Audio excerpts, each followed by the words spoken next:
So the average inflation rate is 9%, which basically means that every year goods and services increase by 9%. So if you're in Ghana and then your money is just sitting in a bank without being in any investment schemes, then chances are you're losing money than making money. But what if all the money you had to invest is basically just $1? And I mean, somebody had to do it, right? The best way to invest $1. If you make a quick search on YouTube on the best way to invest any dollar amount, the lowest you're actually going to say is $100. Now, does that mean there isn't any proper way of putting your $1 into proper use aside buying a bottle of water with it? Before anybody descends on me and be like, Kojo, why would anybody want to invest $1? Is that even possible? I guess you can never relate if you haven't been to the lowest point of your life before. Now, to say that about 3 or 4 years ago, there were instances in my personal life where all the money I had basically summed up to $1, which is equivalent to 5 Ghana cedis if you're from Ghana, or 410 naira if you're from Nigeria, or perhaps even 15 rand if you're from South Africa, or 78 pennies if you're from the United Kingdom. It would come off as a miracle to most of you. So you don't need to be surprised if I can come up with the best way or idea to invest $1 if that's the only thing you've ever had once in your life. Now, before we continue, you must have risk appetite. That's be willing to take risk on your only dollar if that's all you've got. Now, let's be real with ourselves. If all you've got is $1 and then when it is gone, that's it. You'll be somewhat careful what you used to put it to, right? But then again, this basically kind of reminds me of one of my favorite quotes, which basically goes like, what is there to lose when you're already losing?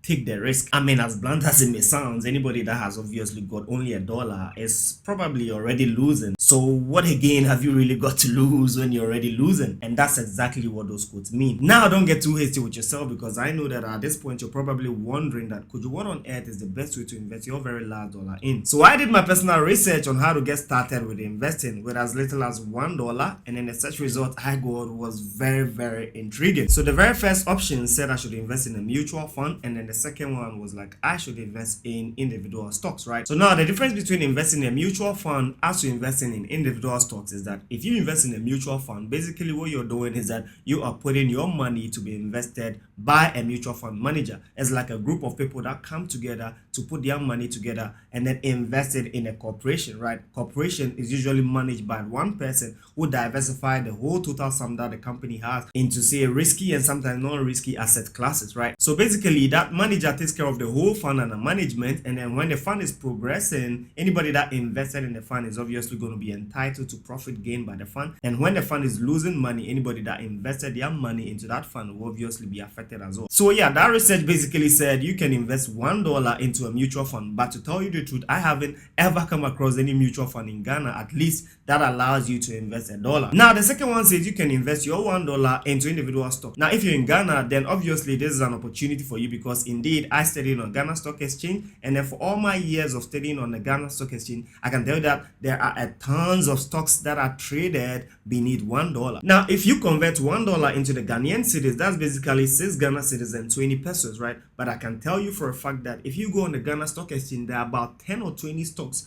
that you're going to find that have their share price currently selling below 20 pesos. So it means that indeed, yes, with your $1, you could have started investing on the Ghana Stock Exchange. Now, the downside about that is that you may never make any money for the rest of that year, right? Why? Because when you come to the Ghana Stock Exchange, I can tell you this for a fact also, that there are very dormant stocks that are traded on the stock exchange, which basically means that one stock price can stay the same throughout the whole year till the year ends. Now, this shouldn't be taken as me trying to paint the Ghana Stock Exchange black, because obviously I have to say what it is, right? And then what it is that, in fact, if you check out so many of the stock prices that are traded on the Ghana Stock Exchange, you come to realize that there are certain stocks that have been staying on the same price for over 2 or 3 years without having any change. So what it means is that if you're investing on Ghana Stock Exchange with your $1 and then you're anticipating that there's going to be appreciable prices so that you make a gain, chances are you never see that dream come into fruition. So yeah, basically to summarize, investing in a mutual fund means that you're investing in a corporate manager to manage the affairs of the fund. And then investing in individual stock basically means that you've taken control into your own hands in terms of deciding to pick individual stock where you're going to diversify your money into. Now, to tell you a little story about my experience investing on the Ghana Stock Exchange, about 2 or 3 years ago when MTN share prices were being floated, that is their initial public offering, right? So basically when it came out, MTN share prices were trading around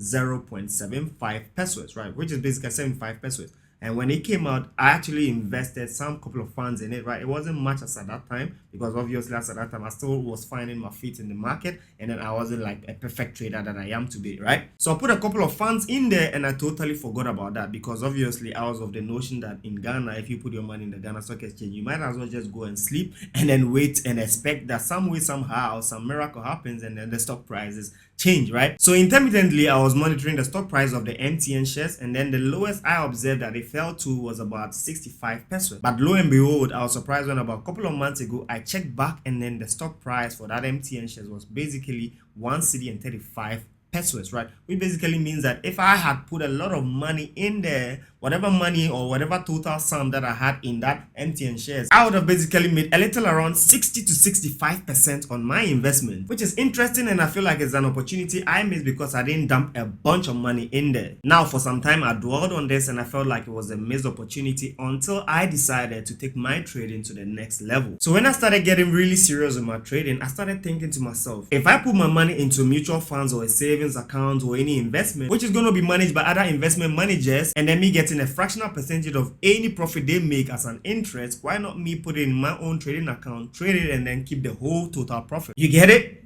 If you don't get it, forget about it. So if you've basically followed through all I have said, this basically leads us into becoming a trader. Now I've talked about basically two ways you can invest your $1, which is put it into a mutual fund or investing it into individual stock. Other than that, the next best way you can put your $1 into actual use in the world of the financial market is basically putting it into your trading account. So that basically means that you have to become a trader to relate to this point. Now the only realistic place I know that you can invest a single dollar without being thrown away from somebody's office for perhaps thinking that you're insulting them for wanting to invest $1, right? Or even if you're given the opportunity to invest $1, the wait time to get any return that will make any sense is trading. Yes, as surprising as it may be, you can actually trade at a single dollar, right? In fact, I don't know of any office that is going to open their doors to you to invest in a mutual fund with a single dollar, or to even purchase stocks with a single dollar, except to trade with it. Now this is where it gets a little bit complicated, because you're asking yourself that, Kojo, I don't even know how to trade. Because in this instance, to actually make it work,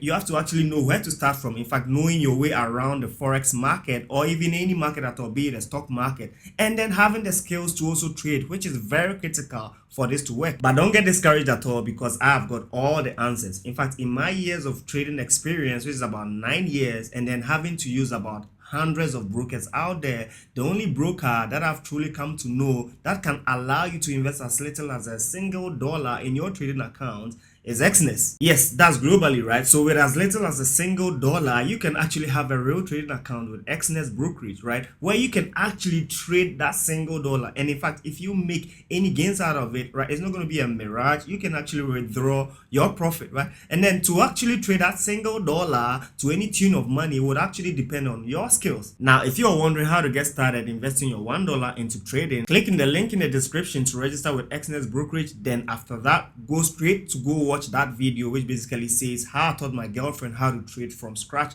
That video is basically going to give you that whole overview of what you need to know to get started in trading. And if you're also bothered on how to come up with trading decisions on when to buy and then when to sell on the market, click in the link in the description to join my KOJOFOREX Telegram community. I post trades there often, which is going to be very beneficial if you're trying to grow your $1. And keep up with me on all social media at KOJOFOREX, KOJOFOREX, especially on Instagram, because that's where I'm actually most active on. So happy investing your $1, and I'll see you guys in the next video. Peace.